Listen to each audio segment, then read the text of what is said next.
el programa de UNIPE virtual, año 2024, actividad que se viene instalando en todos los periodos de receso universitario, tanto invernal como en temporada de verano, y que ha generado una motivación importante en distintos sectores, particularmente del mundo de la educación.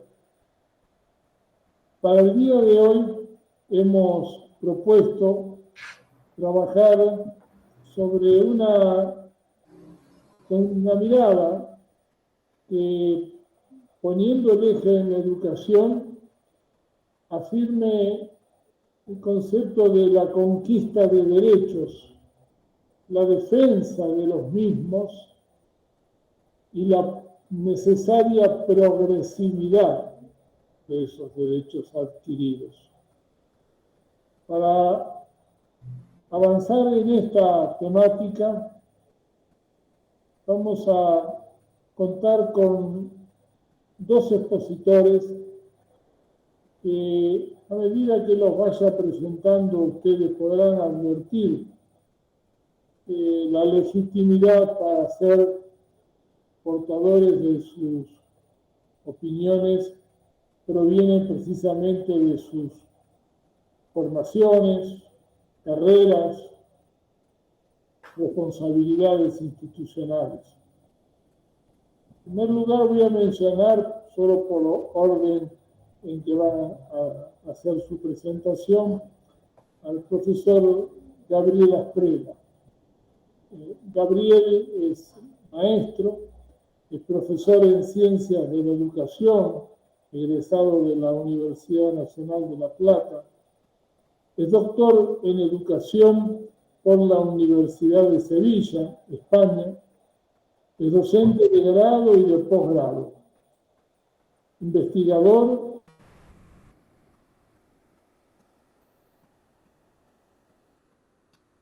Norberto, discúlpame, se te silenció el micrófono, ¿eh? Gracias. Y la cámara. Decía que es docente en grado y posgrado, e investigador y especialista en políticas educativas, en sistemas educativos y en docencia universitaria. Es investigador visitante en la Universidad Complutense de Madrid. Actualmente, ya desde hace un tiempo, es secretario de Extensión Universitaria y Bienestar Estudiantil de la Universidad Nacional de 3 de Febrero. Esto respecto a una pequeña síntesis relativa a Gabriel Asprela. Silvia Almazán, que nos acompaña en esta tarde, es la secretaria adjunta, secretaria general adjunta de SUTEBA. Es prosecretaria de Educación de CETERA, es secretaria de Formación de la CTA de Provincia de Buenos Aires y directora de IDESBA, CTA, Provincia de Buenos Aires. Luchadora, militante, con la cual es muy fácil. Norberto, disculpad, se te silenció el micrófono. Muy fácil de encontrarla cada vez que los educadores encuentran el camino de la lucha, el camino de las calles, el camino de las reivindicaciones, y ella seguramente la vamos a encontrar en la primera fila. Así que muchas gracias, Silvia, muchas gracias, Gabriel, y comenzamos entonces en la primera parte con Gabriel Asprela. La modalidad que hemos consensuado hace un momento es que cada uno de ellos va a exponer alrededor de 15 minutos, o lo que necesite, lo que quiera. Luego, sobre la exposición, abriremos la oportunidad de que cada una y cada uno de los presentes en la sala tenga oportunidad de hacer un aporte.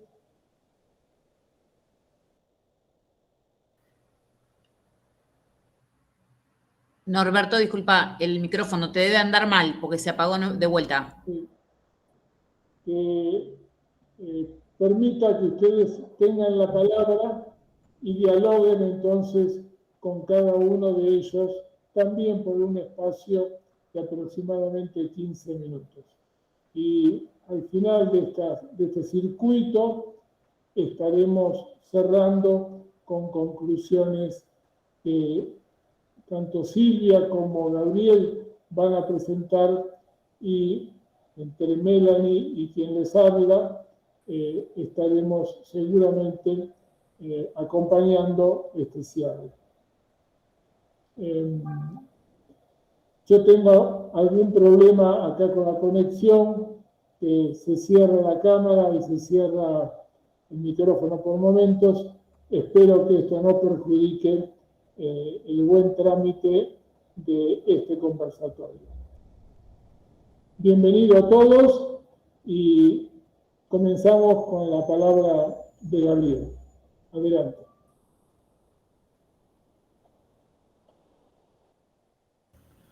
Bueno, Norberto, muchas gracias.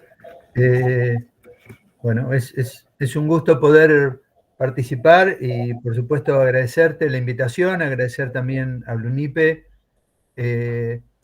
Bueno, es un gusto y espero estar a la altura de la participación junto con Silvia, porque, bueno, hay una trayectoria altísimamente significativa. Bueno, ahí saludaba a algunas otras colegas, también está Marta Suárez, que te dejo un saludo grande, Marta. Y un poco este desafío de poder compartir, esto no es ninguna clase magistral, simplemente compartir en voz alta un poco cuestiones que uno va analizando y va escribiendo un poco, sistematizando. Y me pareció interesante el título, ¿no? Educación, la conquista de derechos, su defensa y progresividad, un término que hacía rato que por ahí no aparecía, que está bueno que esté. Entonces, parto de la pregunta de decir, bueno, ¿qué nos propone el título, ¿no? Y en primer lugar, nos está proponiendo una mirada desde la educación, y justamente el concepto está bueno, sobre todo para estos tiempos, y la conquista de derechos, ¿no? Sobre todo a partir de los acontecimientos de los últimos tiempos, donde podemos incluir al menos un poco más de 3 décadas, ¿no? No voy a referirme puntualmente a la cuestión histórica, salvo una referencia que después voy a hacer, pero sí anclar en un hecho que fue, de alguna manera, uno de los gérmenes esenciales, a mi punto de vista, que permitió culminar en un texto muy importante para la historia de la educación en Argentina, el texto legislativo de 2006, que explicita concretamente a la educación como derecho, el derecho a la educación, y un aspecto también muy relevante, que a veces pareciera que todavía no está tan, diríamos, potenciado, que es el conocimiento como bien público, ¿no? El derecho y el conocimiento como bien público. Es la ley 26.206 que, por suerte, sigue vigente. El hecho al que me refería como germen es nada más ni nada menos de lo que fue la Carpa Blanca. Creo que en ese sentido Silvia por ahí va a hacer alguna mención, pero ¿por qué lo digo esto? Bueno, después voy a hacer la referencia, porque efectivamente las realidades políticas, todos lo sabemos, son consecuencias de algún proceso histórico, de tensiones, obviamente de militancia, de posiciones, no todo, digamos, viene porque sí, ¿no? Y efectivamente fue una conquista lo de derecho. Recuerden que en el 93, el periodo de los 90, se establece la Ley Federal de Educación, donde no estaba explícitamente la posición sobre concebir a la educación como un derecho, y mucho menos lo del conocimiento. Entonces, esa realidad del 2006 derivó o generó ciertas implicancias y ciertas consecuencias políticas y que hoy podemos también reconocer como históricas, ¿no? Yo menciono 3 de otras que puede haber.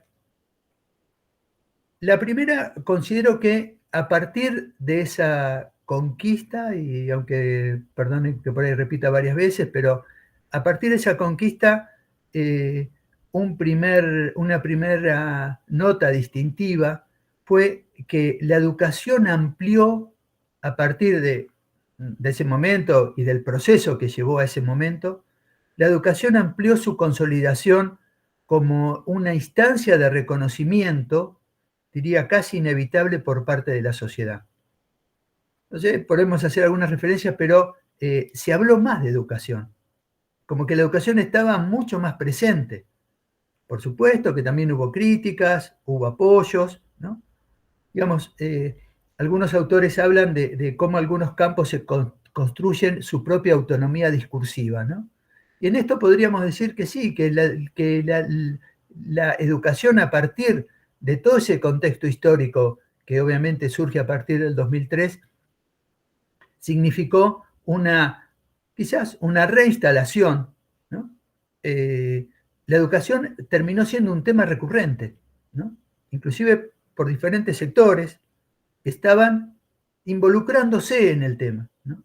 La cantidad de experiencias que dieron lugar a partir de ese debate, porque bueno, también fue un debate previo, a partir de la difusión. Bueno, me parece que ahí hubo un ítem significativo que permitió justamente que la educación tomara más protagonismo, al menos desde el punto de vista del intercambio, del debate, de las preocupaciones. El segundo punto de esa conquista considero que es el desafío, aún obviamente pendiente, pero inevitable camino hacia la universalización de la escolarización secundaria. Fue clave, es decir, dentro de la ley hay muchos puntos interesantes, por supuesto, pero este es uno, poder reconocer que todos los jóvenes y las jóvenes tienen que se tiene que garantizar el derecho a la educación secundaria, ¿no? Una universalización que seguramente hoy por hoy está pendiente, pero vigente en los objetivos, por lo menos en los objetivos de muchos sectores que en su momento posicionaron a favor de esta definición, ¿no? Se vieron, por supuesto, y se siguen viendo algunas resistencias, digamos, en ciertos registros de la sociedad, pero también hay una realidad que los jóvenes, las jóvenes, los contextos familiares, saben que en algún momento hay que considerar la escolaridad secundaria para los miembros de un grupo familiar, para los ámbitos y las experiencias de los y las adolescentes. Sabemos que hay muchas dificultades, que hay ingresos, que hay después no continuidades, pero está en pleno debate y para muchos sectores de algunos gobiernos en plena preocupación. Y el tercer punto tiene que ver justamente, estos 3 los elegí por algo que voy a decir respecto al contexto de estos últimos tiempos. El tercero tiene que ver con que pudimos observar y registrar y muchas veces poder acompañar o poder estar involucrados en lo que significó la definición de políticas públicas, aportes académicos al campo de la educación, a partir justamente de ese proceso de la Ley de Educación Nacional que conquista la consolidación en términos legislativos del derecho a la educación. Hubo aportes, contribuciones efectivas sobre el debate en términos del derecho a la educación, en términos de las contraposiciones a este interés que en los 90 había sido muy fuerte sobre la consideración de la ley de la educación como un bien transable. Recuerden que en la ley 26.206 hay un capítulo específico que prohíbe y que impide que la Argentina participe de acuerdos multilaterales donde se considera la educación como un bien transable, como un bien de mercado, con lo cual eso fue una señal también de conquista, de tomar una concepción definitiva, hoy está así en la ley, respecto al papel que cumple la educación en la sociedad, ¿no? Y esto en el sentido también de aportes, digamos, más que aportes, avances en definiciones políticas, como fue la ley de financiamiento, como fue la ley de educación sexual integral, la ESI, la incorporación de la perspectiva de género, ¿no? Las propuestas de las adecuaciones curriculares, los aportes que también venían del campo académico y del campo sindical respecto a cómo seguir pensando los procesos educativos y lo que significó la incorporación, los ángulos de mirada de cómo intervenir desde las trayectorias escolares, ¿no? Aportes fundamentales que pudieron de alguna manera dar una señal, y la siguen dando de alguna manera, respecto al histórico modelo homogeneizador de la escuela, ¿no? Digo esto entre varias de lo que podemos decir, o que después uno podría decir en el contexto de hoy, extrañamos políticas públicas en educación. La variedad de programas que se desarrollaron a partir de la ley. Creo que de alguna manera todos tenemos registros suficientes sobre esa realidad. ¿Qué pasó luego de la ley, ¿no?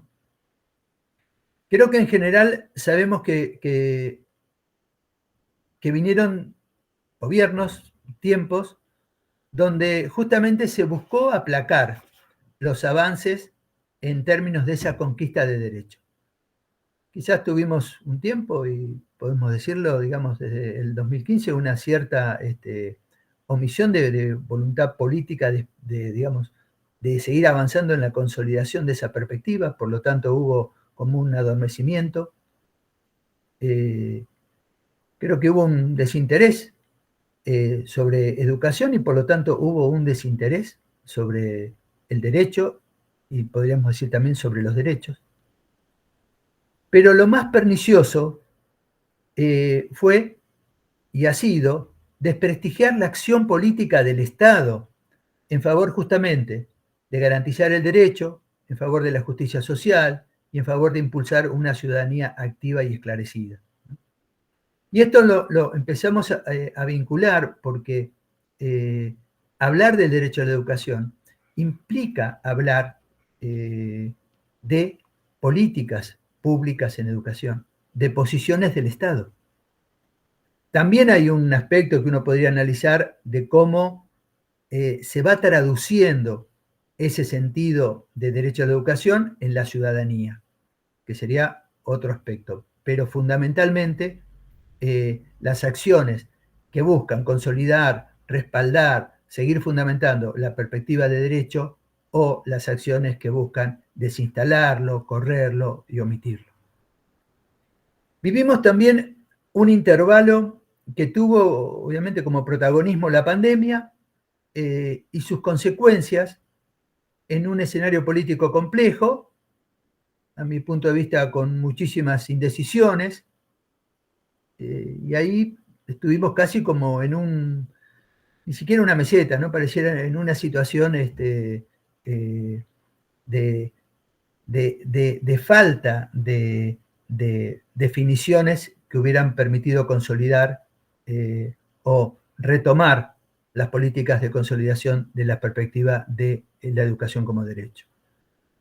Y llegamos a hoy, yo diría, con una preocupación y ocupación muy seria, que es la necesidad de una alineación a manifestar en todos los flancos una resistencia sistemática, porque ahora sí estamos en unas observaciones y en unas situaciones muy concretas que están buscando justamente desmantelar el papel del Estado como garante de la educación y obviamente otros derechos, y sobre todo quebrar y reducir, ¿no?, la conciencia colectiva sobre el valor de la educación como derecho y un proyecto para todos y todos, incluyendo a todos y todas los y las ciudadanas, ¿no?, y ciudadanos.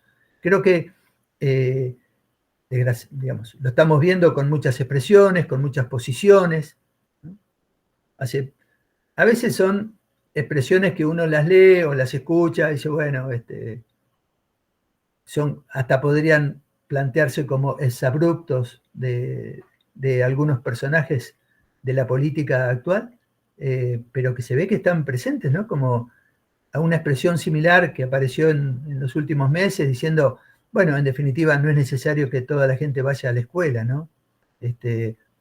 O que se queden estudiando en su casa. Es decir, hay una clara posición respecto a un concepto que es el de derecho, que es un concepto que molesta. Yo venía revisando, el concepto de derecho es un concepto invulnerable. En los discursos, porque hoy observamos que hay una gran manipulación, tergiversación de muchísimos conceptos que política e históricamente han sido muy claros y precisos, hoy, bueno, sufren, reitero, esa manipulación, el concepto de democracia, el concepto de república, de instituciones, ¿no? Pero parece que el concepto de derecho les es complicado, digamos, vulnerarlo, ¿no?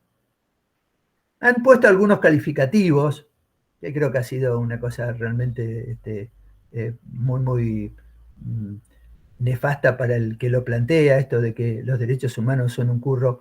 Pero bueno, salvo eso, el concepto de derecho no está fácil para modificarle su sentido, su finalidad y su sustancia, ¿no? Recuerdo, por ejemplo, lo que fue en los 90 la tergiversación del sentido de la descentralización educativa, ¿no? Cuando todos los sectores históricamente, tanto, y ahí había una fuerte coincidencia en el radicalismo y en el peronismo, la descentralización era sinónimo casi de democratización, de participación. El ministro Cavallo, creo que en una expresión decía, querían descentralización, acá la tienen, la descentralización que es la desresponsabilidad del Estado Nacional en la educación. Y efectivamente esa descentralización es a través del concepto de transferencia. Por lo tanto, reitero, me parece que es fuerte y creo que sobre eso deberemos seguir posicionando muy fuerte. El concepto del derecho es un concepto tan contundente que se transforma en un motivo, digamos, de preocupación sobre cómo operan sobre el concepto aquellos que lo quieren justamente desterrar y desmantelar. Tuvimos momentos de muestra de esas, digamos, resistencias. Yo creo que fue, por lo menos el dato más reciente de este año, fue la marcha del 3 de abril, esa gran concurrencia a partir de los ámbitos universitarios y también de muchos sectores vinculados a la educación pública, ¿no? Que fue fuerte. Y uno puede decir, ¿qué significó esa manifestación? Significó una muestra precisa. Creo también que fue un caso particular porque fue tuvo tuvo altísima repercusión, bueno, no solamente a nivel nacional, sino particularmente a nivel internacional, ¿no?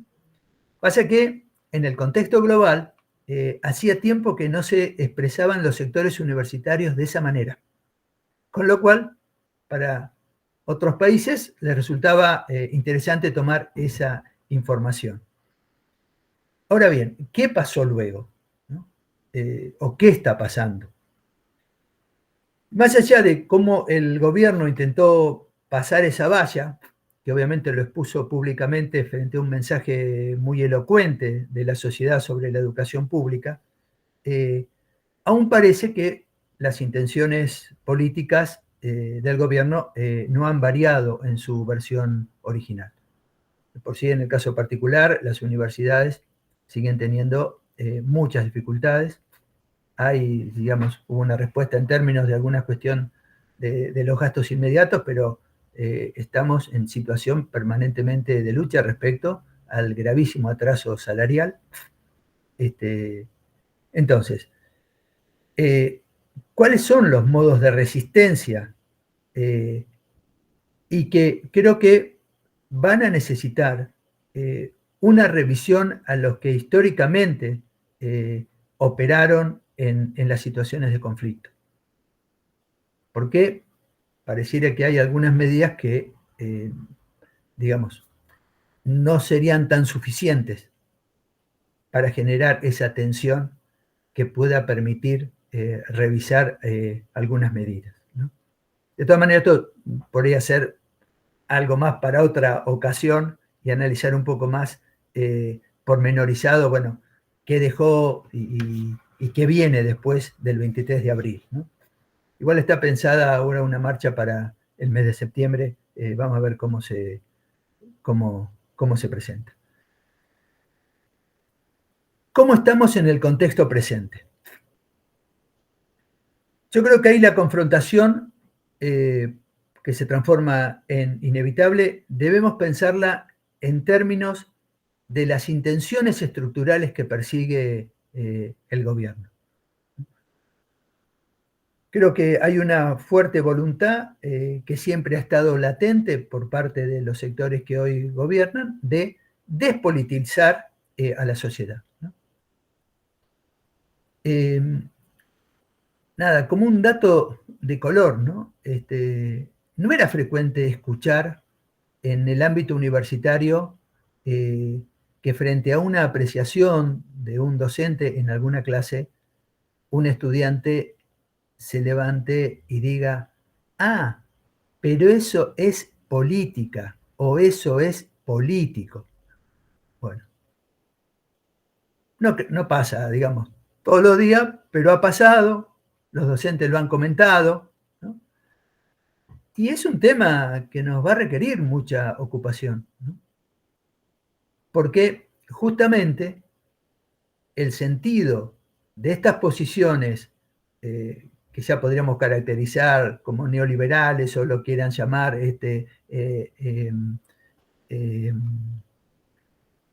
nuevos capitalismos, hay una búsqueda muy fuerte de esta separación entre Estado, economía y política. Entonces, cualquier apreciación, ahora lo voy a decir después, ¿no?, que pudiese tener que ver con el bien colectivo, suena como algo político. Y lo político es esencialmente el uno y los otros, y las otras, digamos. Es la realidad común. Entonces, fíjense cómo, volviendo un poquito al tema del concepto de derecho, la despolitización es justamente apuntar a eso.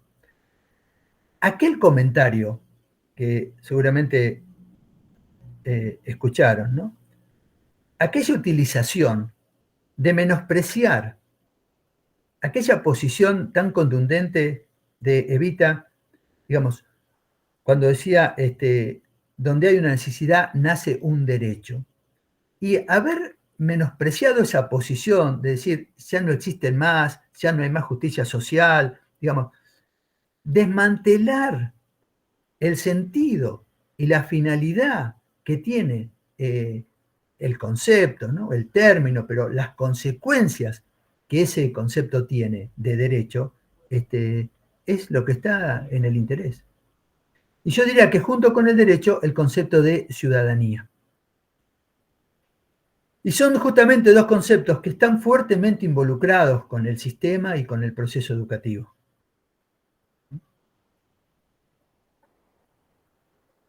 Estamos frente a un escenario fuerte de introducción de un sentido de mercantilización respecto al campo social.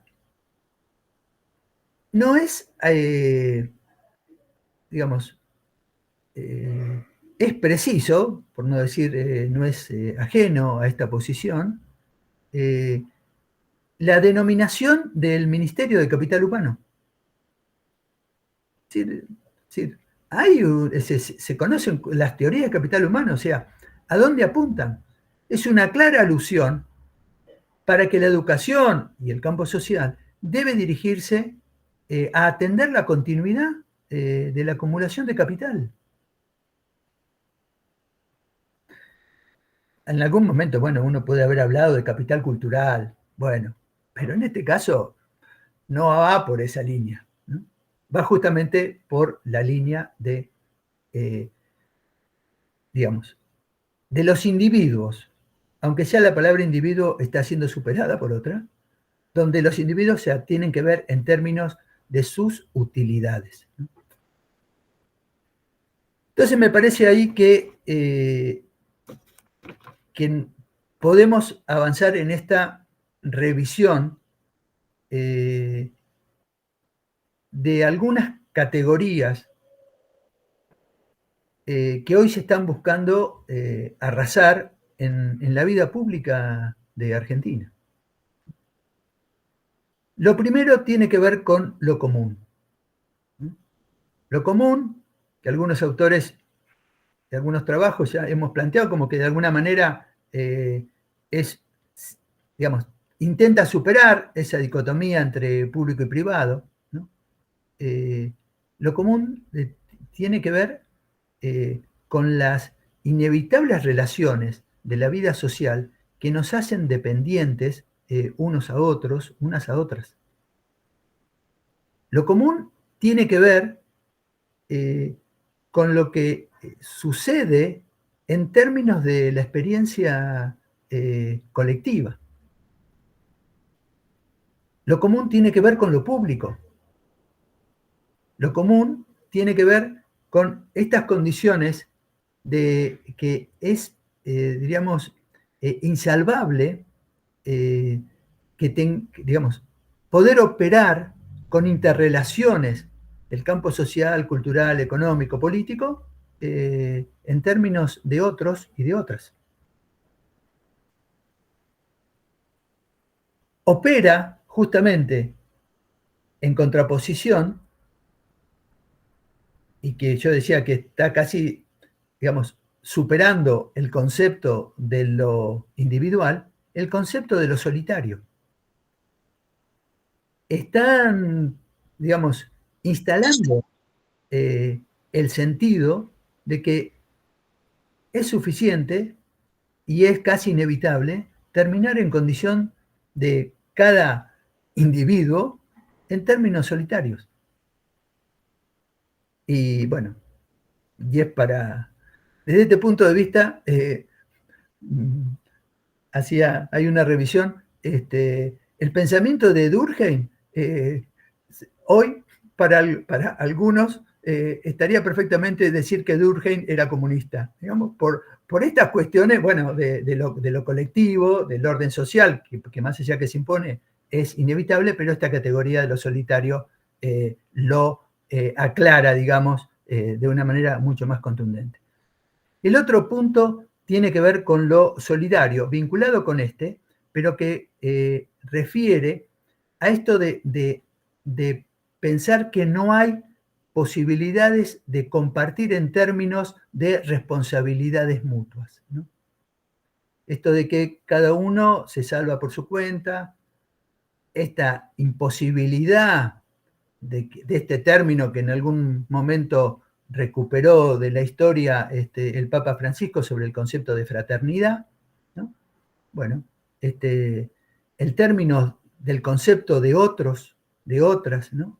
La instalación en términos de otredad, de interculturalidad, de diferencia, de diversidad, que tiene que ver con este reconocimiento de que vivimos en términos de una experiencia colectiva, lo podemos analizar a partir de muchísimas medidas que se han ido tomando que apuntan el desmantelamiento de la atención a las políticas vinculadas con la perspectiva de género, a las políticas sobre mujer. Es decir, hay un interés fuerte, que también es una palabra que molesta, la solidaridad, lo solidario, de alguna manera lo contraponen con el concepto de competencia, pero es un tema fuerte. Y el otro punto que creemos que se busca de alguna manera en términos de reducir la acción y la perspectiva de derecho, es una acción sistemática a desmantelar lo que denominamos el componente cognitivo socializado, ¿no? Que son los saberes preponderantes de la comunidad. Esto de los, digamos, los saberes, lo que se ha establecido como, puedo usar la palabra si se quiere, digamos, capital cognitivo socializado, pero que son las experiencias de los saberes colectivos, de las trayectorias, es decir, que justamente están muy en contraposición con la fuerte perspectiva de lo que se denomina, digamos, la gramática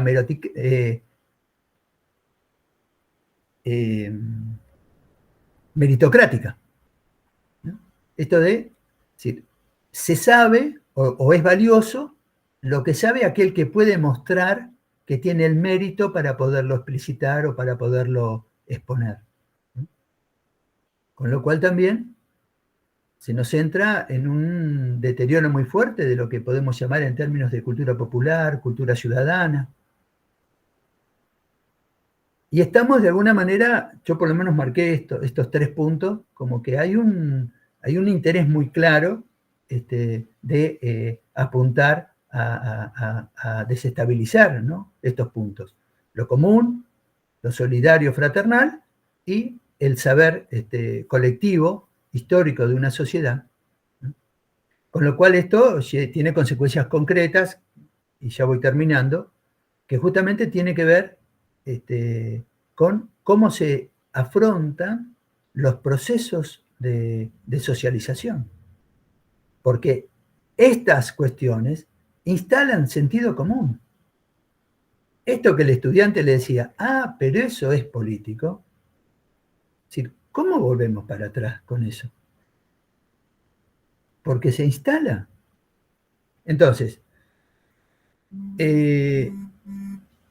eso, digamos, nosotros hoy sí podemos hablar concretamente de cómo afrontar la batalla cultural que se nos está presentando.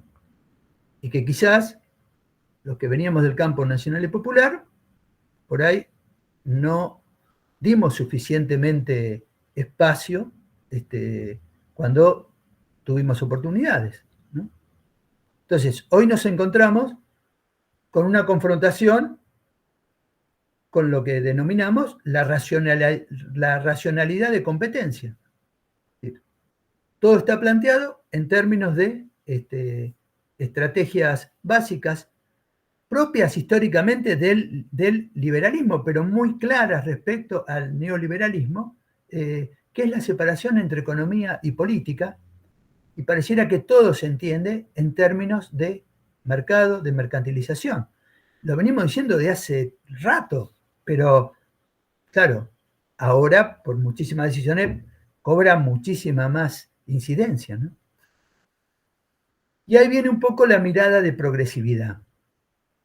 ¿qué vamos a mirar para adelante o en aumento en defensa de la educación como derecho y el bien social que nos exige de alguna manera en cómo repensamos y actuamos? Y ahí yo planteo mucho una nueva socialización que nos exige nuevas construcciones de sentido. Y para mí ahí está un poco el núcleo fuerte de la contraposición cultural o de la batalla cultural, que por lo menos algunos creemos que hay que darla, porque en el caso de la perspectiva de derecho, tenemos de alguna manera una cierta ventaja porque venimos con muchísimos años de instalación, pero no fueron desde siempre. Pero requiere, hoy hay tensiones muy claras e intereses contrapuestos muy fuertes. ¿En qué tenemos que revisar la socialización? Yo marqué 4 situaciones, ¿no?, que operan de alguna manera en cómo se van configurando ciertas influencias en el tiempo de hoy y en el campo educativo también, ¿no? Hoy estamos, fíjense cómo de alguna manera, así como se pasó del individualismo a lo solitario, sigue habiendo, diríamos, mutaciones, ¿no? Y hoy del inmediatismo característico del neoliberalismo, hemos pasado a una cultura del flash, ¿no? Si uno analiza el metaanálisis de cómo el sector político gobernante usa las redes, está claro de que es suficiente con determinada cantidad de caracteres para tomar una posición. Y queda, y se termina hablando. Por ahí lo han visto ustedes, pero uno ve algún programa periodístico de eso, y frecuentemente, y otros programas también, ¿no?, muestran los textos de los tweets, ¿no?, de los 20 o de los 7.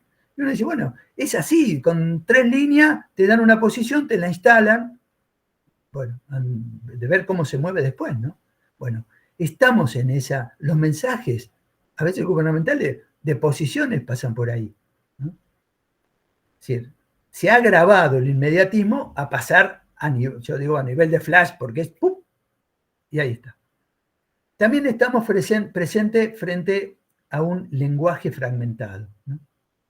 Hay mucha tergiversación, hay mucha, digamos, pareciera que se han armado nuevos diccionarios, ¿no?, con ciertos términos claves, con lo cual se nos dificulta mucho que el colectivo social tenga una misma interpretación de los mismos conceptos. Mencionaba un poco esto de la gramática meritocrática, ¿no? Yo por ahí va a decir, usted está medio obsesivo, pero yo a veces me quedo con expresiones, ¿no? Digamos, uno se queda pensando. Esta expresión que apareció, si no me equivoco, era gente de bien, me parece, ¿no?, que apareció en algún momento que se dijo, o que decían o algunos candidatos, o lo de buena gente. Claro, la gente de bien, o la buena gente, es porque puede mostrar en términos digamos, de la posición, de una posición prioritaria que la sociedad establezca como gente de bien, que ese es un mérito, ¿no? Entonces, claro, la gente bien es la gente que puede mostrar cierta coherencia, cierta educación. Bueno, me parece que hay algo de eso que cuando salen esas expresiones, bueno, a ver, ¿qué hay atrás de estas expresiones, ¿no? Y el cuarto punto, es un término muy viejo, algunos autores lo han usado, que hay una cuestión clara de un nuevo laissez-faire, pero que no se aplica, o que no se aplica solamente al campo privado, sino que es un laissez-faire que ha entrado a la esfera pública. Y también uno puede encontrar expresiones que uno dice, ¿y cómo? ¿Desde dónde explicamos esto, no? ¿De dónde explicamos que que un presidente le diga a empresarios que si, digamos, pueden hacer alguna tramoya o algo, que la hagan si la pueden hacer. Sí. Hay una habilitación de que, bueno, cualquier cosa está bien, en tanto en cuanto la puedan hacer, ¿no? Me parece que ese concepto estaría bueno poderlo revisar, ¿no? Y esto nos lleva, y ahí voy cerrando, a que hay también una intención de instalar ciertas posiciones dogmáticas, que frente a un contexto de desconfianza, de deterioro de la política, ¿no? Pueden instalarse. Y uno después se encuentra que hay generaciones que se instalan y toman esas posiciones que se terminan constituyendo en posiciones dogmáticas, donde después justamente la confrontación, la desnaturalización de esas posiciones requiere un trabajo muy, muy arduo, ¿no? Yo creo que hoy hay que confrontar esta racionalidad que procura instalar en la construcción social la mercantilización, ya en términos muy concretos de una cultura solitaria y la obsesión por los sectores dominantes que siguen con la preocupación y el interés por la acumulación de capital, ¿no? Yo desde ese punto de vista uso una expresión quizás un poco fuerte, pero considero que hay una especie de saqueo de la moral cuando se destruyen los acuerdos colectivos, ¿no? Hay una falta de confianza. Uno le pregunta a cualquier ciudadano, es decir, ¿en qué confías? Y dice, bueno, y ya no hay referencias casi, ¿no? Yo creo que ahí entonces tenemos que afrontar, decir, bueno, ¿cuáles son las notas que en la atención a los procesos de socialización desde el campo educativo podemos atender? Lo colectivo, lo común, el reconocimiento de los saberes que cada comunidad, cada sector, hasta cada familia aporta, ¿no? El sentido de reconocimiento que construimos colectivamente con todas las versiones, con todas las diferencias. Esos son desafíos que la escuela, que la educación, en términos de seguir, digamos, traduciendo el concepto de derecho como un concepto, digamos, efectivo, relevante en términos que nos favorezca la, digamos, la instalación de valores, ¿no? Porque estamos, digamos, agobiados y muy expuestos a que justamente este sentido de que cualquier cosa vale, de que las interpretaciones no necesariamente tienen que ser siempre comunes, de alguna manera están condicionando nuestra vida social. Dejaría por ahí y después anotamos y compartimos alguna cuestión. Ahí hay una preguntita de Andrea, dice, la era digital afecta, por eso la importancia de la alfabetización. Bueno, después podemos hablar un poquitito de ese punto.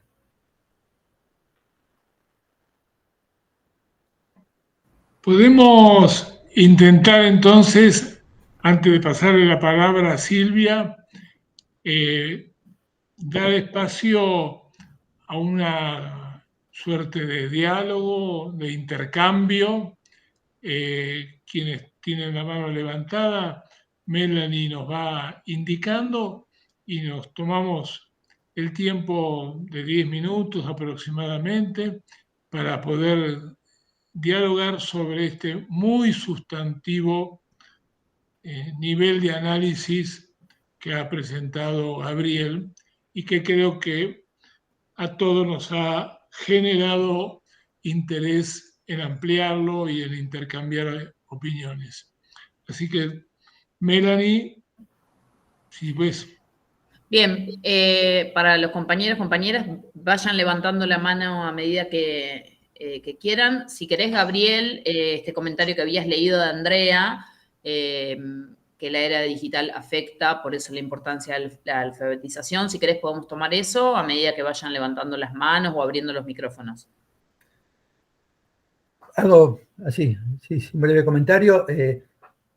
No, sin duda que la era digital es un tema serio.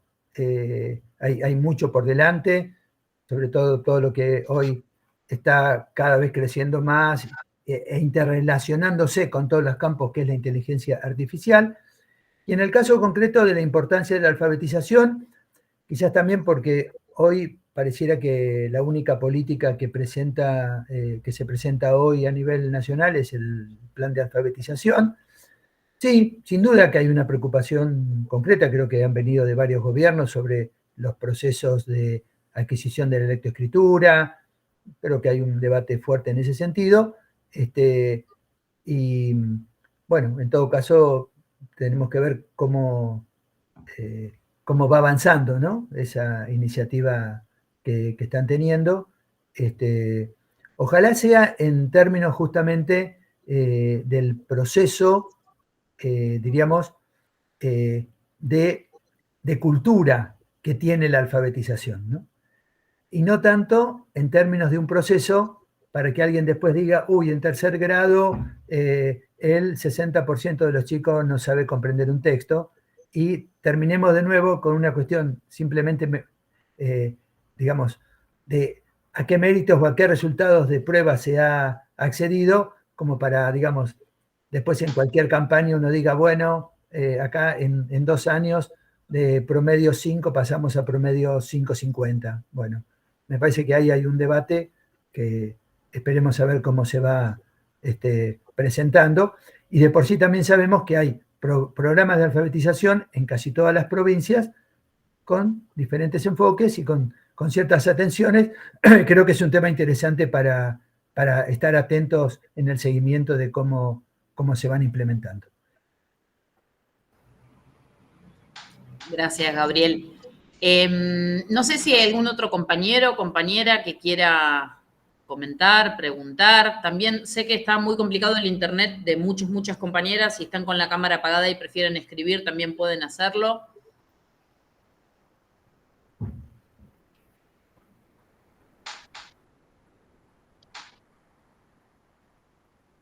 Bueno, podemos pasar entonces a escuchar a Silvia y su presentación, y si más tarde surgen preguntas que quedaron pendientes para Gabriel, las reabrimos en el tramo final. Entonces, adelante Silvia, y muchas gracias por tu presencia. Hola, buenas tardes a todos y todas. Bueno, primero un agradecimiento, por supuesto, a la UNIPE por la presencia de nuestra organización sindical en el marco de estas jornadas que ya son históricas. Agradecer, por supuesto, a Norberto y a Melanie por la invitación. Y bueno, compartir con Gabriel me parece altamente fértil, digamos, porque hay cuestiones que se van entrelazando desde el campo académico y político, pero también desde el campo sindical. De hecho, tenemos más articulaciones en términos de lucha, ¿no? En este contexto. Para nosotros ha sido muy importante en estos días porque participamos junto a 1.500 delegados y delegadas de todo el mundo, de un congreso que se hizo aquí en la Argentina, un Congreso Mundial de la Internacional de la Educación. Y allí se ratificaron resoluciones que están vinculadas con la construcción de derechos, con la implementación integral también de derechos ya conquistados, y fundamentalmente hacer visible la vulneración de derechos educativos, sociales, laborales y democráticos incluso, que se están dando a nivel mundial. Y este intercambio, digamos, entre docentes y trabajadoras de la educación de todos los continentes, nos permite trazar una línea divisoria imaginaria, podríamos decir, entre aquellos países o naciones que están siendo gobernados o cuyas autoridades que inciden en el campo de la educación y en el campo político pertenecen a concepciones democráticas, podríamos decir populares o con perspectivas de derechos, la diferencia con aquellos que hoy, con el avance que se ha dado a la derecha y a la extrema derecha, están conduciendo los destinos de naciones e incluso que tienen una alta incidencia a nivel mundial. Y esta diferencia, digamos, lo que permitió ver es que países con sistemas educativos desarrollados y consolidados y con políticas públicas y financiamiento que garantizan el derecho a la educación, que garantizan los derechos laborales, hoy están en un proceso de restricciones salariales, de condicionamientos laborales, pero de fuertes procesos, la denominan de austeridad, para nosotros sería de ajuste de los presupuestos educativos. Es decir, la preeminencia de las lógicas de mercado intentando tensionar y sacar a la educación del campo de los derechos y que quede regida o en el campo del mercado. Entonces, para nosotros, en este contexto, volver a ratificar que la educación es un derecho social en términos mundiales, ante estos procesos de mercantilización de la educación, son centrales y son fundamentales. Y ahí hay un trabajo que se hizo en el marco de las Naciones Unidas, del comisionado de alto nivel de las Naciones Unidas, del secretario general, un trabajo que contiene 59 resoluciones sobre la profesionalización docente. De este grupo de alto nivel participaron expresidentes, exministros de educación, integrantes del mundo académico, de la sociedad civil, docentes, estudiantes, sus organizaciones. Y se arriba a estas 59 conclusiones también un poco, digamos, con alertas de un diagnóstico que plantea que de aquí a 5 años aproximadamente faltarán 44 millones de docentes a nivel mundial. Y entonces el análisis hecho a partir de esta como menor apetencia social a ser trabajador y trabajadora de la educación y cuáles son las condiciones que lo van generando, posibilitaron plantear estas políticas que se enmarcan en estas 59 recomendaciones sobre la transformación de la profesión docente y cómo es prioritario que haya financiamiento educativo para la formación docente de manera permanente, de calidad, que tiene que haber una inversión también importante en las cuestiones salariales, mejoras en las condiciones de trabajo y fundamentalmente como un hecho novedoso, podríamos decir, para la educación pública, esta transición de lo analógico a lo digital y el ingreso de las nuevas tecnologías en el campo de la educación. Muy asociado este ingreso, en nuestro caso en la pandemia, fue a partir incluso de actividades de autogestión entre docentes, ¿no? De compartir nuestros conocimientos, de ir en la búsqueda de la construcción de estas estrategias que en 1 o 2 días tuvimos que desplegar para poder seguir manteniendo el vínculo educativo y el vínculo social con todos nuestros estudiantes y sus familias.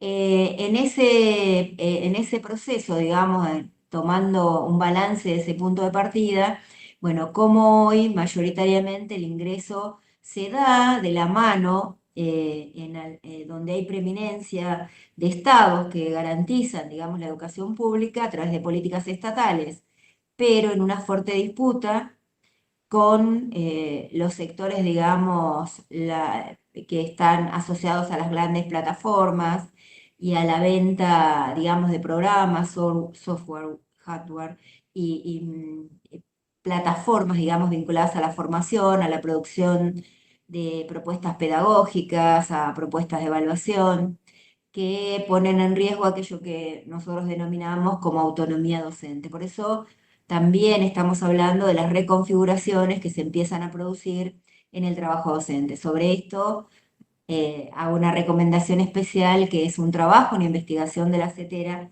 precisamente de las reconfiguraciones del trabajo docente a partir en la pospandemia, a partir de esta vinculación con las nuevas tecnologías. Esto fue parte, Lo traigo porque es parte de una agenda en términos mundiales, estas preocupaciones, y además, digamos, estas resoluciones lo que plantean es que se conformen comisiones nacionales, los gobiernos tienen esta responsabilidad de esta conformación de comisiones nacionales para avanzar en el análisis de estas recomendaciones que tienen como objetivo, vuelvo a reiterar, la concepción o tienen como concepción la educación como derecho social, la responsabilidad de los estados sobre el financiamiento educativo y cómo incide en la calidad de la educación pública las condiciones y los derechos laborales de trabajadores y trabajadoras de la educación, así como aquellos aspectos que hacen a la democratización también de la educación, ¿no? A la participación protagónica de los estudiantes y de las comunidades educativas. Bien, estos debates, digamos, están también dinamizados a partir de los contextos, de las diferentes realidades que acontecen a nivel mundial, en las que se desarrolla el trabajo docente o en las que se desarrollan los procesos de aprendizaje de estudiantes desde las niñeces hasta adultos y adultas mayores. Estos contextos tenemos desde contextos bélicos, contextos de guerra, contextos de genocidio, como surgió y se argumentó sobre la situación de Palestina, que no son riesgos de vida, son asesinatos de trabajadores y trabajadoras de la educación y de estudiantes, contextos atravesados por los impactos de las condiciones climáticas que están arrasando, por ejemplo, con naciones insulares del Pacífico, otros contextos de grandes hambrunas y de grandes devastaciones ambientales que provocan, digamos, una gran migración de esas comunidades y la presencia en esos lugares de trabajadores y trabajadoras de la educación. Nosotros en la Argentina tenemos una diversidad de contextos, las zonas andinas, las zonas rurales, las zonas del conurbano, de los conurbanos, de las diferentes periferias de nuestro país, las zonas de islas, hoy en un proceso, digamos, en el que el derecho a la educación también está en riesgo en esta asociación que tiene que ver con los derechos que hacen a las condiciones de vida dignas y justas y que también hacen a las políticas soberanas de los pueblos y de las naciones, ¿no? Creemos nosotros que la ley bases, que el DNU y la acción del gobierno nacional avanzan restringiendo derechos y avanzan restringiendo soberanía, ¿no? Para nosotros este tema, digamos, este análisis, digamos, esta caracterización de este contexto histórico es central para poder entender también nuestras luchas. Pensar, y que muchas veces nosotros somos cuestionados, e incluso Gabriel lo traía, ¿por qué hacen política? Para nosotros la educación está vinculada con la construcción de un proyecto de país y está vinculada con la formación de sujetos con lecturas críticas de la realidad, y eso hace a que tenemos que poner como responsabilidad histórica a disposición todos los conocimientos, todas las culturas, todas las lecturas posibles para la transformación de la realidad, para la modificación de las situaciones injustas, para la modificación de las situaciones de imposición, de condiciones sociales inamovibles, de condiciones determinadas por el origen de cuna. Creemos que ese sigue siendo el objetivo principal de la educación pública, ¿no? La transformación del origen de cuna, o que el origen de cuna no sea una variable inamovible, particularmente para nuestros pibes y pibas de los sectores, por supuesto, más humildes y más castigados a lo largo de varias generaciones. Hoy vemos una ausencia de políticas públicas precisamente para nuestros niños y niñas, con variables que van de un 60% que viven en condiciones de pobreza y porcentuales altísimos que viven en situación de indigencia, a los cuales no está a su alcance la alimentación cotidiana, y hoy se restringe el gobierno nacional el envío de 5.000 toneladas de alimentos, digamos, que son para colaborar, que deben ser para colaborar con la mesa familiar, ¿no? Hoy las escuelas volvemos a ser el ámbito de reparación de esos derechos. Para nosotros es muy importante incluso ver las diferentes realidades provinciales, acuciadas por esta falta de transferencia de los fondos nacionales a las provincias, que producen una sucesión o una concatenación de ajustes en algunos casos, y en otros casos acciones muy virtuosas para seguir garantizando derechos. Por eso no podemos pensar, digamos, la concreción de derechos sin tener una caracterización de la acción de los gobiernos, porque de ellos depende fundamentalmente aquellas políticas y el financiamiento para la concreción de los mismos. Para nosotros es muy central, porque lo que estamos viviendo en términos de el impacto en el deterioro de las condiciones de vida de nuestro pueblo, que nos atraviesa como trabajadores y trabajadoras de la educación, vemos algunas variables muy similares a las que nos atravesaron en los 90, ¿no? En la preeminencia, después del consenso de Washington, en la extensión a nivel mundial de las políticas de concepciones neoliberales, en la preeminencia de las lógicas del mercado, de la privatización, de la entrega incluso de nuestras empresas nacionales, en el caso de nuestro país, y de la transferencia de servicios educativos en el marco de la Ley Federal de Educación de la Nación a las provincias sin recursos, junto con aquella frase que hoy es histórica, lamentablemente, de hay provincias inviables, ¿no? Las provincias nuevamente libradas a su suerte, a los condicionamientos o las determinaciones de sus propios recursos sin la presencia del Estado Nacional, tal cual y aceleradamente está aconteciendo en este periodo. En ese proceso, las restricciones a los presupuestos educativos, el ajuste, las demoras en el pago de los salarios entre 3 y 6 meses, los recortes salariales, el deterioro de las condiciones materiales, pero también de las condiciones simbólicas para la enseñanza y los procesos de aprendizaje. Todo eso precedió a la instalación de la Carpa Blanca ya en abril de 1997, y en el transcurso de 1003 días de ayuno, yo estuve en el primer grupo de ayunantes, orgullosamente, y con un gran honor en representación, por supuesto, de los docentes de todo el país. En el marco de esa carpa planteábamos algunos ejes políticos, como la necesidad de una ley de financiamiento educativo, una nueva ley de educación nacional y también un salario unificado. En ese contexto, a fines de los 90 logramos avanzar en una insuficiente ley de financiamiento educativo que solo aportó, digamos, algunas cuotas de salario a los docentes de todo el país, pero luego, como bien también planteaba Gabriela, ya en el 2005 se va a aprobar la Ley de Financiamiento Educativo Nacional, que determina las responsabilidades, junto con la Ley de Educación Nacional del 2006, las responsabilidades del Estado Nacional. Y esto es central porque lo expresa como un derecho, es un derecho para todos los ciudadanos y ciudadanas, que el Estado debe ejercer su responsabilidad principal e indelegable como garante de la educación pública en todo el país. Y hoy el Estado está desertando, nacional, está desertando de esa responsabilidad. Debe ser garante del financiamiento, la inversión debe ser del 6% del Producto Bruto Interno. Logramos antes del 2015 superar esa cota planteada por la UNESCO, y a partir del 2015 hubo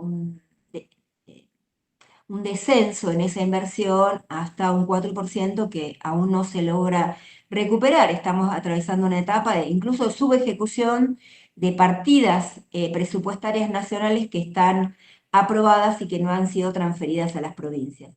Entonces, creemos nosotros que tanto estas 59 recomendaciones de las Naciones Unidas como lo que fueron y siguen siendo la Ley de Educación Nacional y la Ley de Financiamiento Educativo son plataformas de lucha, porque son parte de las luchas que venimos desarrollando históricamente, no solo los trabajadores y trabajadoras de la educación, la comunidad educativa, nuestro pueblo que asumió como patrimonio propio a la educación pública. Se expresan en articulados y son conquistas, y por lo tanto nosotros nos organizamos para demandar, para plantear su cumplimiento, pero además nos organizamos para seguir generando o ampliando, o que se amplíe su implementación de manera integral.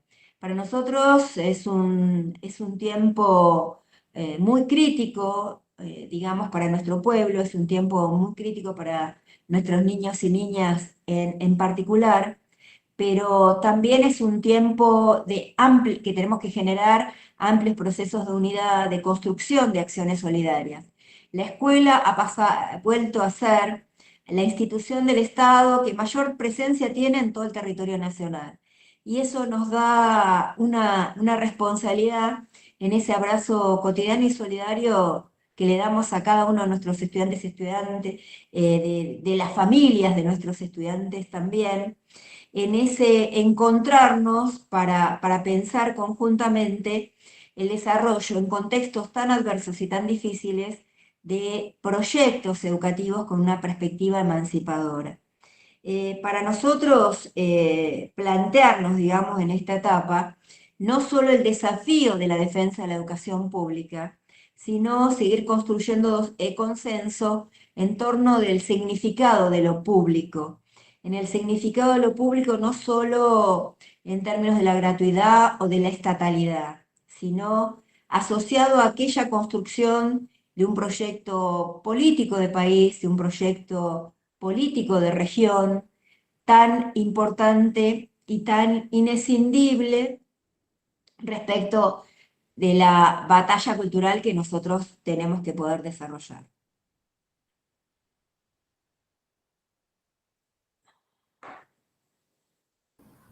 Está silenciado Norberto, ¿eh? Bien. No, pensé, porque me apareció un cartel, pensé que se había cortado, perdón, el Meet. Y No, por eso digo, me empezaba a apurar para cerrar, y a mí me parece como muy importante, yo tomé algunas cosas para complementar un poco el eje vertebrador que estaba haciendo Gabriel, porque me parecía muy importante poder abrir al intercambio, poder abrir algunas preguntas, poder pensar de manera colectiva, en un contexto de resistencia, el lugar de la educación pública, pero el lugar también que tenemos como sociedad organizada, en la defensa de los derechos que conquistamos. Es decir, las acciones de resistencia, pero también en esas acciones de resistencia, la construcción del horizonte de sentido de esa resistencia. Es el hacia dónde vamos, el para qué de la escuela pública. Para nosotros es defender la escuela pública, pero es construir todos los días de manera cotidiana, en cada una de nuestras acciones, aquellas políticas que hacen a pensar una escuela pública con contenido popular, con una perspectiva de derechos humanos, con una perspectiva de géneros y de diversidades, con conciencia ambiental, pensando la integración latinoamericana, pensando fundamentalmente qué significa esto de aportar desde la educación pública a los procesos de emancipación de los pueblos. Creemos que la educación pública, como decía Freire, no transforma el mundo, pero transforma a las personas que van a transformar el mundo.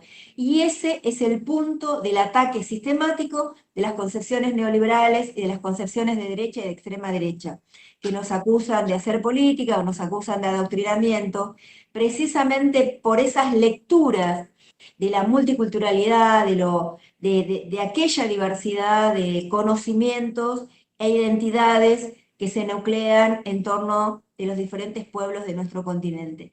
Creemos que el desafío es pensar precisamente esta integralidad de la educación muy relacionada a aquellas acciones para avanzar en un mundo más justo y más solidario.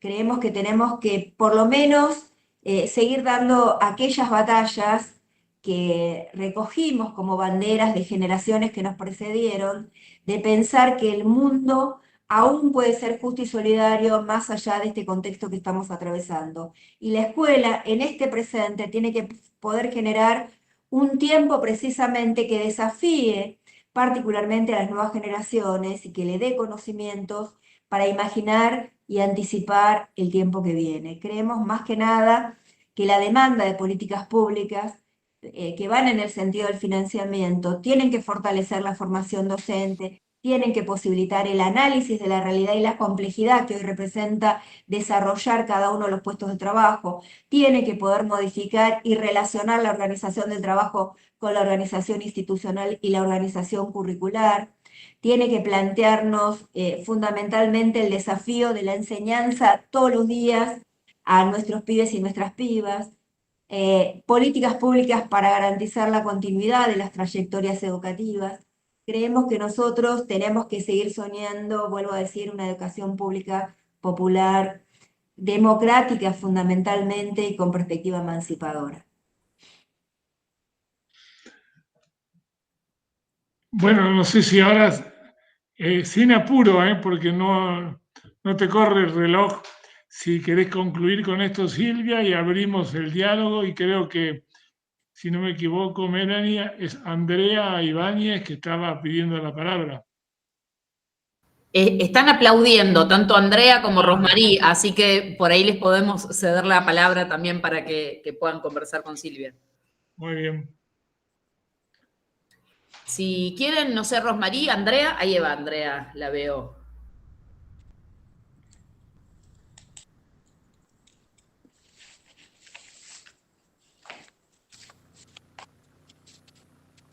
Ahí no te escuchamos, Andrea. ¿Comienzo yo o Andrea? Bueno, la que quiera, Rosmarí, ya que estás con el micrófono abierto, te escuchamos. Bueno, hola, ¿cómo están a todos? Muy buenas tardes. Norberto, también buenas tardes. Yo llegué media hora antes, pero escuché todo. Estaban mis compañeras y todos estamos acá en el sindicato. Es muy lindo hablar de los derechos humanos y que podamos escuchar en otras voces, ¿no? Yo soy del Frente Social Migrante. También tengo una asociación que se llama Centro Migrante Plurinacional. Y escuchar que otras hermanas pongan el nombre de Latinoamérica me alegra, porque antes no lo escuchábamos. No escuchábamos ese sentir de plurinacionalidad, de colores, de la empatía que hacía falta antes de este cambio tan radical que hubo en el Estado. Y más que nada pensar en nuestro futuro, que son los chicos, los adolescentes que necesitan ese apoyo y esa empatía que necesitábamos construir desde un principio. Claro que es importante tener escuelas públicas, salud pública y coordinado y respetando las culturas, porque las culturas es la identidad de cada persona. Y nada, estoy muy contenta de estar, y saco la cámara para saludarles a todos. Norberto, como siempre yo trabajando, pero en la lucha. Ahí estoy ahora, recién salgo de los abogados. Y bueno, decirles que sinceramente estos cursos me hacen crecer, me hace dar más fuerza. Hay que ir por los sectores más humildes, crear más políticas públicas, acompañarnos entre nosotros, enlazarnos y apoyarnos, que es lo más importante, porque si no estamos unidos es muy diferente. Eso quería aportar y agradecerte siempre, Melanie, por el curso, porque a mí me hidrata, me fortalece. Yo hoy que tengo un reto muy grande porque me nombraron secretaria política y estoy en una construcción con nuestra hermana Bolivia, que es legalmente. Ya vamos a tener la conferencia de prensa y les vamos a invitar a todos y espero que puedan venir. Estamos buscando lugar y espacio. Esto por el futuro de Latinoamérica. Y es grande escucharlos al compañero Gabriel que habló. Me encantó, Andrea, a todos. Un saludo desde mi humilde espacio. Muchas gracias, Rosmarí. Una alegría tenerte entre nosotros. Y tal vez Silvia quiera darle alguna opinión a Rosmarí desde esta perspectiva migrante. Sí,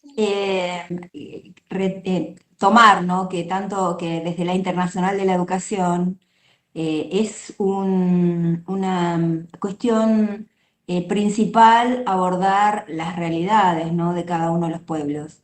Y hay un área que tiene que ver con los pueblos originarios y otro área que tiene que ver con los migrantes, porque los temas que hacen al avance de la derecha y la generación, digamos, de discursos de odio, de discursos xenófobos, racistas, de discriminación, son una preocupación. Cómo la escuela puede generar un blindaje en términos de estas operaciones que hacen los gobiernos de las naciones a partir de estas concepciones de derecha. Para nosotros es fundamental la mirada regional, integral y esta concepción de lo plurinacional y lo multicultural. Creemos que tenemos que estar abrazados y abrazadas en un destino común, porque no puede ser solamente una consigna lo del mundo justo y solidario. Lo estamos construyendo todos los días con muchas dificultades, vuelvo a decir, a veces con muchas adversidades, de acuerdo a los contextos de cada uno de los países, pero sigue siendo el horizonte hacia el cual nosotros caminamos. Y la escuela tiene que ser parte de ese trabajo, ¿no? De ese diálogo entre culturas, de ese diálogo respetuoso entre culturas, de ese diálogo que valore los conocimientos de cada una de las culturas. Nosotros venimos de la historia en la que solo nos decían que veníamos de los barcos y no el reconocimiento de quienes estaban aquí hace más de 15.000 años. Y hubo un arrasamiento, ¿no? Yo sigo, si tomamos a Dussel, que nos habla del genocidio de los pueblos originarios, pero también del epistemicidio, es decir, la eliminación de aquellos conocimientos que permitieran procesos de liberación de los pueblos. Bueno, estas lecturas, hoy estas acciones o estas iniciativas en el marco de las concepciones de extrema derecha se siguen plasmando sobre los pueblos, ¿no? Esos procesos de opresión que nosotros no tenemos que naturalizar y seguir siendo solidarios. Por eso el tema de Palestina y de muchos otros pueblos fue parte de la agenda, digamos, de este Congreso Internacional de Trabajadores y Trabajadoras de la Educación. No sé si, Gabriel, tendrás algún comentario para Rosmarie desde esta perspectiva que ha planteado en tu intervención. Le pasamos luego a Andrea. Sí. Creo que, bueno, y coincidiendo con lo que planteaba Silvia, me parece que tenemos digamos, que avanzar en términos de los procesos, por lo que veo en términos de lo escolar, digamos, en los procesos curriculares respecto a estos contenidos, ¿no? Coincido ahí obviamente con Silvia perfectamente, porque creo que ha sido sumamente claro. Pasa que eso también son decisiones políticas, ¿no? Y hay a veces una cierta, diríamos, mantener las inercias, ¿no? Entonces, claro, desde los discursos oficiales a veces faltan más claridad y más voluntad, ¿no? Porque la conciencia latinoamericana, la conciencia en términos de lo intercultural, es clave para contrarrestar las posiciones de los sectores dominantes que buscan justamente segmentar todas esas, digamos, realidades históricas y ancestrales yo intento de no recurrir a América Latina, más hablar de Sudamérica, ¿no? Porque eso también tiene una connotación respecto a por qué nos definimos latinos si en todo caso acá no había latinos, ¿no? Entonces, yo creo que ahí también es parte de una demanda en relación a que los contenidos curriculares y al mismo tiempo los contenidos que las escuelas generan por su cuenta y los instalan como posición, me parece que son claves. En relación a eso quiero contar una experiencia de hace unos años, lo que significó, por ejemplo, recién ahora en el calendario escolar está lo de la Pachamama, pero antes no estaba. Sin embargo, había escuelas que a partir de la presencia de comunidades que habían migrado de Perú, de Bolivia, instalaron esa fiesta, esa fecha, bueno, y quedó institucionalizada en la escuela, aunque mucho después apareció formalmente en el calendario escolar, ¿no? Digo, me parece que también hay una tensión importante de posicionar desde las propias comunidades a partir de demanda esas instancias, ¿no? Estoy hablando de la escuela, si no me equivoco, es la escuela 1 de Pinamar. Gracias, Gabriel. Andrea, tenía la palabra hace un rato. Y Silvia Aquino también tiene la palabra.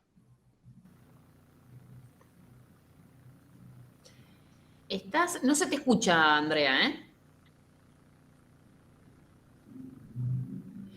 Quizá, si quieren, pasamos a Silvia Aquino. Trata, Andrea, de solucionarlo, porque me parece que ya venía algún problema con el micrófono, y cualquier cosa escribí en el chat y lo leemos. Y le damos la palabra a Silvia. Silvia, si querés, abrite el micrófono.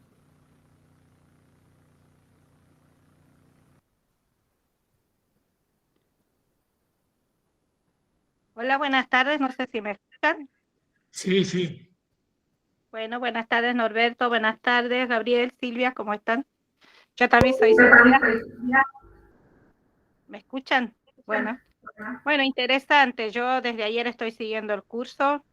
Quise hablar casi a última hora, pero bueno, me interesa este curso. Gracias, le agradezco a Melanie por la invitación. Muy lindas charlas desde ayer. Y ver lo que decía Gabriel más que todo y Silvia, lo que es lo tradicional, sí.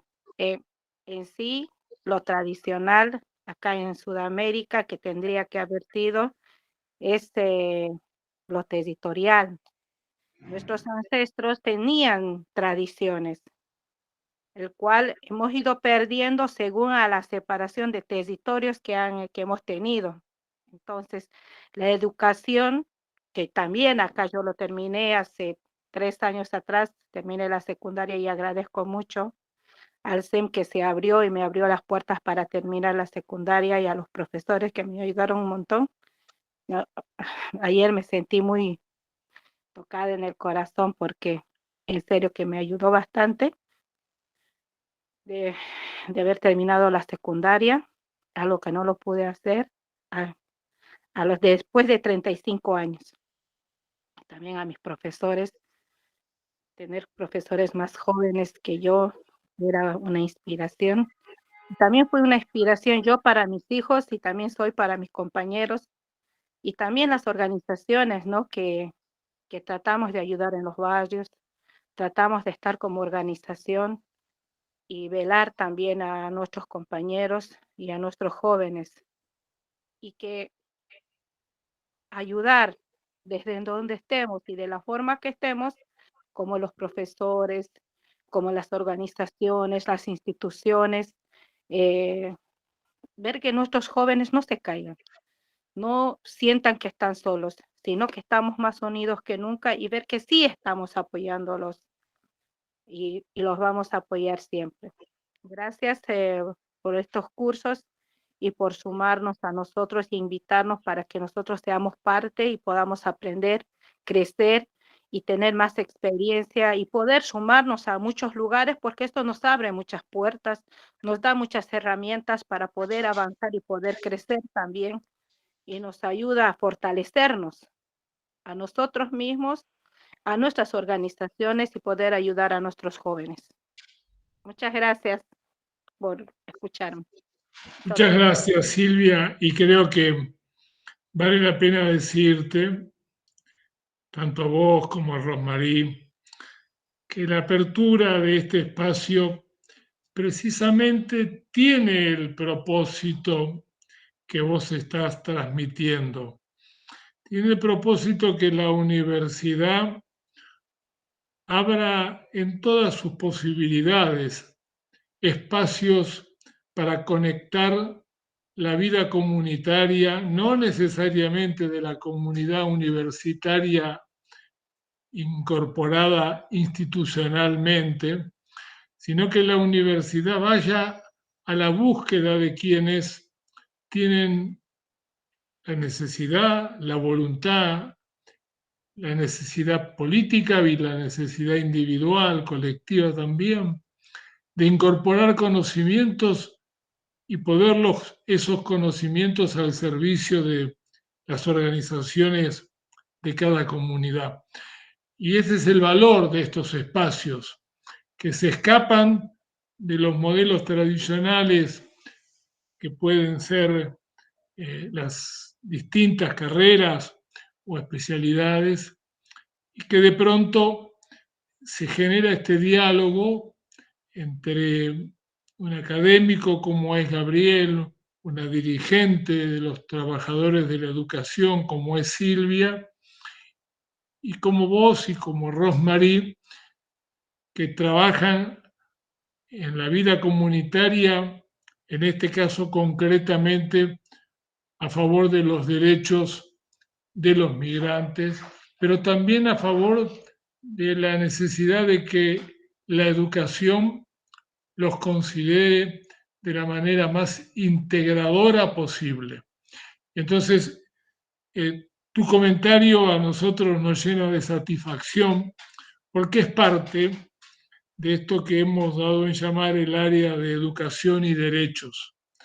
Y educación y derechos sin las organizaciones sociales, sin las organizaciones sindicales, sin los representantes del mundo académico en diálogo con la comunidad, en realidad sería educación con reducidos derechos.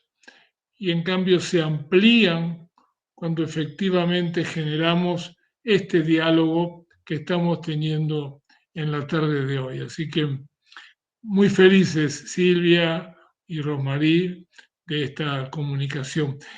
Y no sé si Andrea puede entrar con el micrófono. A ver ahora. Hola. Ah, maravilloso. Bien. Hoy sí, ahora sí. Bueno, nada, lo mío es, voy a hacerlo breve porque si me tengo que poner a contar toda la historia.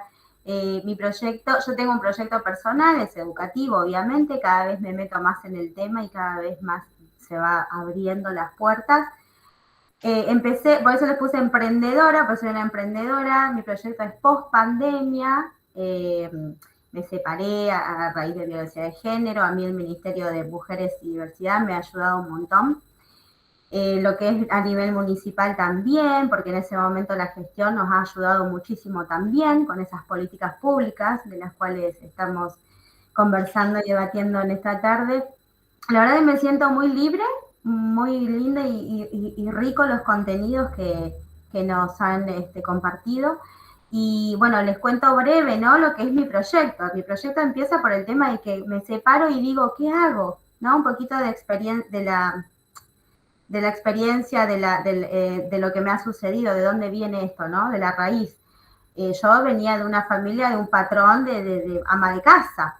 Y bueno, yo rompí con eso, lo estoy rompiendo poco a poco. Yo después de la separación empiezo y digo, ¿qué hago? Yo tenía un estudio de inglés y hoy en día lo que saben, ¿no? Saben lo que conlleva y la demanda que hay en el sector educativo, el tema de inglés.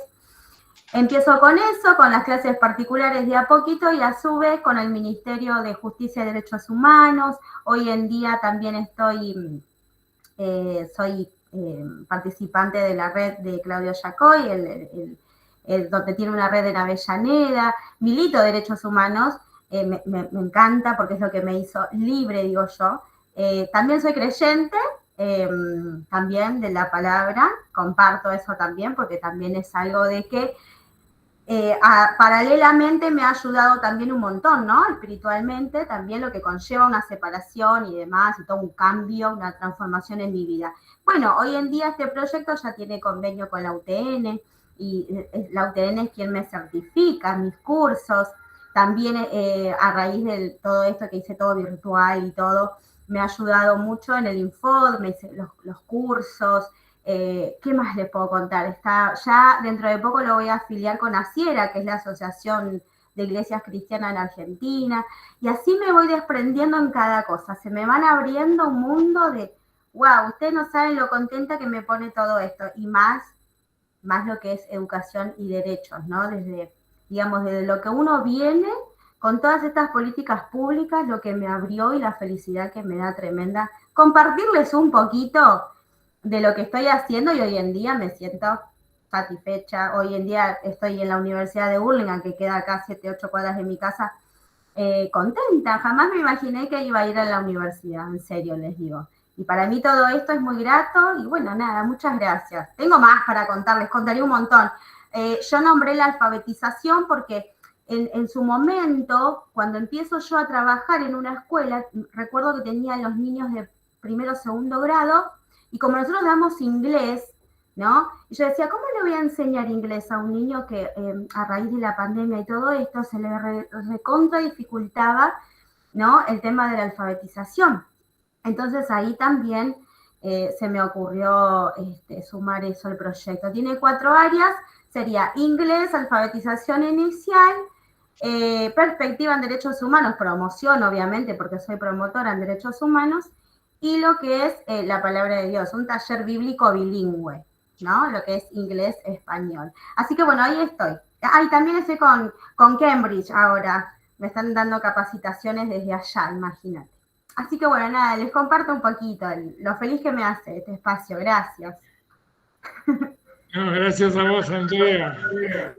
Norberto, no sé si... Perdón, una cosita porque Silvia se va a ir, porque decía ahí en el mensajito. No, simplemente quería decirle a Silvia, agradecerle el comentario, y usaste una palabra muy linda, no sé si está escuchando, pero inspiración. Bueno, tu mensaje también es muy inspirador, por lo menos para mí, creo que para nosotros, así que te agradezco mucho, Silvia. Después hago un comentario de Andrea. Muy bien.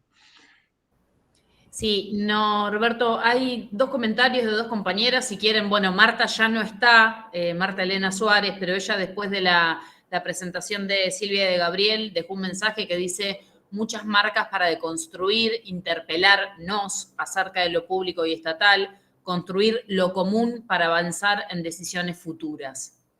Bueno, lamentablemente no está, seguramente se haya tenido que ir, pero era importante poder transmitir esto. Y María Ocampo, que no sé si estás, María, también en referencia a algo que comentaba Gabriel, dice: buenas tardes, sí, eso es así, cuando yo era chica no había eso de la Pachamama, acá en Capital, en Misiones, no hay. Y en consonancia con lo que decía Silvia, le responde ella, Silvia, bueno, estás acá, Silvia, todavía. Te dice María: yo también terminé en 2019 la secundaria y tengo mi título de técnica de administración de empresas. Bueno, muy bien. Vamos a ir al último segmento con 2 reflexiones, la de Gabriel o Silvia, quien quieran ustedes primero, tomando muy en cuenta los comentarios que han escuchado. Algunas cosas ya las han interactuado, y un comentario de cierre que también tenga en cuenta el enfoque que ustedes han brindado al tema convocante. Así que, si les parece, empezamos con Gabriel y cerramos luego con Silvia Almazán.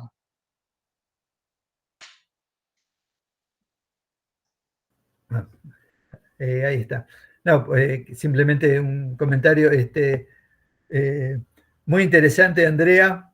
La verdad que impacta, y qué motivador realmente es escuchar estos mensajes y estas trayectorias, ¿no? Así que te felicito y me alegro mucho. Nosotros estamos cerca, ahí en Caseros, así que en algún momento sí, seguramente va a haber alguna cercanía. Nada, de mi parte, escuché y anoté muchas cosas de Silvia, me gustó mucho.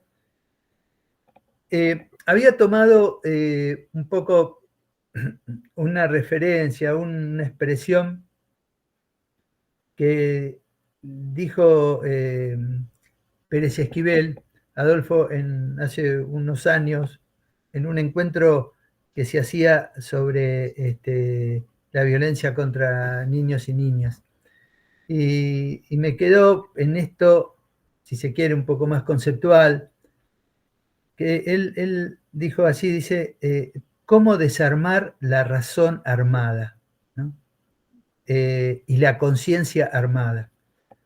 Y uno que ve, justamente por eso recurría al tema de socialización, uno que ve en términos de los procesos, y creo que en eso, bueno, hay mucha coincidencia sobre la mirada de la escuela que nos acercaba Silvia. Se está instalando otra forma de pensar, de vivir, de interpretar, ¿no? Y esa es una razón armada que va a generar nuevas naturalizaciones, nuevo sentido común, porque lo vemos desgraciadamente en cómo se instalan los mensajes y las interpretaciones de la gente, o sea, en los medios, ¿no? Bueno, quizás también haya que hacer una revisión y autoevaluación de cómo ha sido nuestro compromiso para que llegáramos a esto, que ya se ha dicho muchas veces, pero históricamente hubo otra conciencia que también estuvo armada, si se quiere, y a la cual hoy se la atenta. Y un poco me quedo con esas reflexiones, ¿no?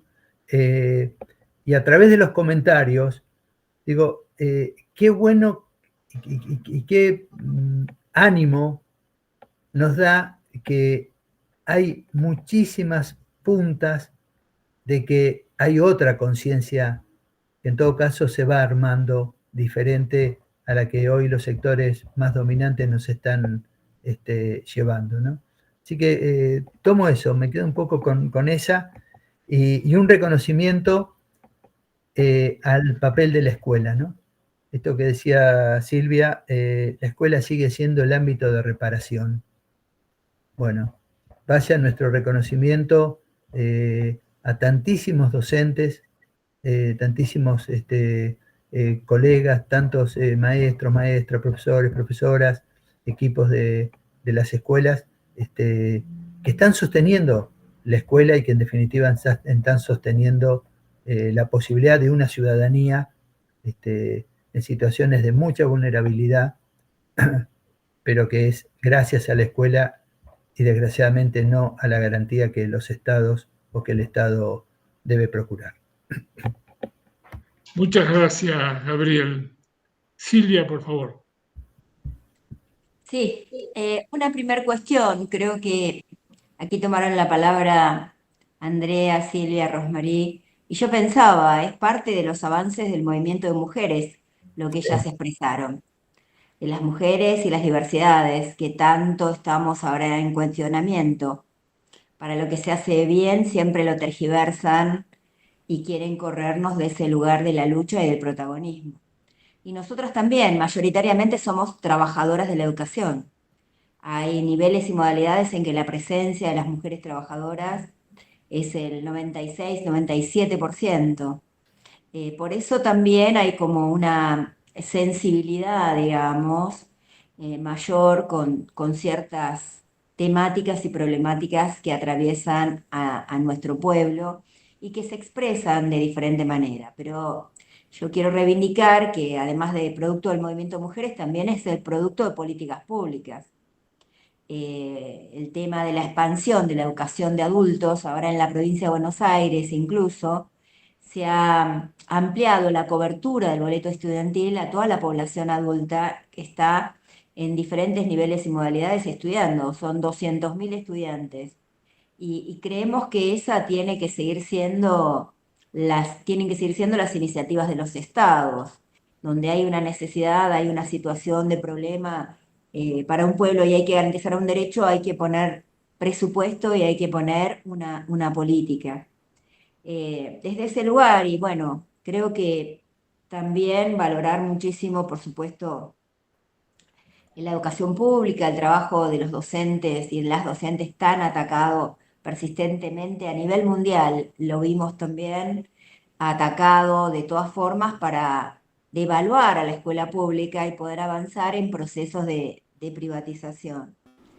Y el último punto con el que cerrar, decir que, bueno, muchas veces las construcciones de derechos tienen un largo recorrido, a veces es un recorrido temporal, ¿no? De muchos años, de mucho tiempo, pero también son largos recorridos territoriales, desde mi comunidad a lo provincial, a la región, incluso a nivel mundial, cuando tenemos que recurrir a organismos internacionales para que hagan los señalamientos a los estados. Lo hemos hecho en relación a los genocidios en Argentina, a los crímenes de lesa humanidad, pero también a la criminalización de la protesta social y a las veces que ha habido procesos de represión, ¿no? Entonces creo que que más que nada los derechos expresan realidades y comunidades que se organizan en la construcción propositiva de revertir esas realidades injustas. Lo que tenemos que hacer es apropiarnos de los mismos y dar una pelea por el cumplimiento universal de todos los derechos. Aquí nos quieren instalar en la preeminencia del derecho individual por sobre el derecho colectivo. Y creemos que eso es engañoso para quienes piensan que puede salvarse solo. Nosotros sabemos que cuando hay naufragio no hay salvatajes individuales, son construcciones colectivas. Nos podrán llevar más tiempo, pero los pueblos vencen. Si los pueblos resisten, se organizan y luchan, los pueblos vencen. Y nosotros vamos a recuperar la integralidad de nuestros derechos y vamos a recuperar la conducción del Estado para que garantice políticas y financiamiento que concreten esos derechos, ¿no? Quería un poco cerrar también valorando el lugar en este siglo, pero producto de la lucha de otros siglos, de las mujeres trabajadoras. Muchísimas gracias, Silvia. Creo que efectivamente has puesto un eje de cierre en la reafirmación de un camino de lucha que tiene muchos antecedentes, pero además has puesto un eje en el rol de la mujer en ese camino de lucha actual e histórico. Y tal vez en el campo de la educación, con un prevalente presencia que hace que esa lucha tenga fuertes connotaciones del espíritu de las mujeres, de las características que las mujeres también ponen en las luchas por la justicia, por los derechos y en este caso por la defensa de la escuela pública. Así que muy agradecido Silvia, muy agradecido Gabriel, muy agradecida a todas los que se han participado de este espacio, cumpliendo con el horario que nos habíamos propuesto. Vamos cerrando acá. Queda grabada esta actividad del día de hoy. Se va a poder volver a escuchar y hacer motivo de debates. Y seguimos adelante sin no solamente dar el paso atrás que quisieran los que están prevaleciendo en el gobierno nacional, sino reafirmándonos en nuestros principios, en nuestros valores, en nuestras identidades, en nuestros aprendizajes históricos y en los desafíos que tenemos por delante. Bueno, muchísimas gracias a todos, a todas. Nos vemos pronto. Gracias, Norberto. No, a ustedes. Melanie, Silvia, bueno, compañeros, compañeras, que anden todo bien.